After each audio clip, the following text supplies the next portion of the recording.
Wow, it's been a long time since I made a video. I'm sorry about that, but I've had some complications in the past month, which have taken my attention away from making videos. I'm not even doing a full review today because I'm going to just do a quick impressions video of Xenoblade Chronicles X. This is a huge game and I actually want to play it to the point where I can get something called a skell, or basically a mech, in the game before I can do a full review on it, as that's what most people want to play the game for anyway. So far I've only played a few hours, but the initial first impressions of the game are good. You start out by making your character with a decent level of customization. You can then pick whether your character is male or female, and then it kind of throws you into the game. It starts off by you getting awakened or awoke by one of your companions who tells you that on Earth, you were there, Earth got blown up, then you crash landed on this planet, and you have amnesia.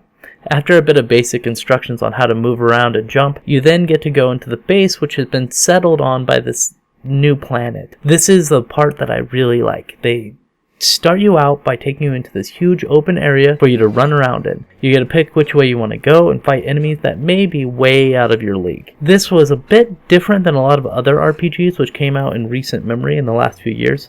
Final Fantasy XIII, for example, just leads you down straight hallways and doesn't really open up until you get about 30 hours into the game. In Xenoblade Chronicles, you don't have that problem. You're running around and dying to enemies way quicker than that. The only thing that you have to worry about is getting a skell, which again takes about 30 hours, and that's my only real complaint.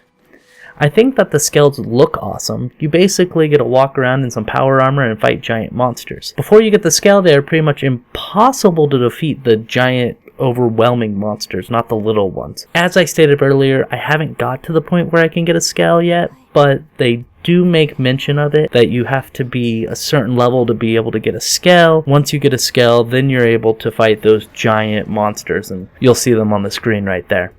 So far, I have gone to the base, got introduced to being a blade officer, and basically started there. The first mission I got as a blade officer was, oddly enough, helping out a pilot who was unable to defeat a monster. The other pilot that you're helping had their very own skell, but he wanted me, somebody without a skell, to beat up this monster. That was a little odd, because they wanted me to beat up a monster that a pilot couldn't beat up when he had a skell, and they had just told me about 15 minutes earlier that I couldn't beat up certain monsters until I got a skell. But I ended up defeating the monster anyway. Obviously you're not defenseless, but they kind of contradicted themselves there. So far though, it's a good game, and I want you to make sure to return next week when I visit an old friend. As always, please do make sure to favorite, comment, and subscribe. Also give me a thumbs up. Also, if you have any suggestions for videos you want me to do, please feel free to mention those in the comments. I can't promise anything, but I will do my best to meet my fans' needs.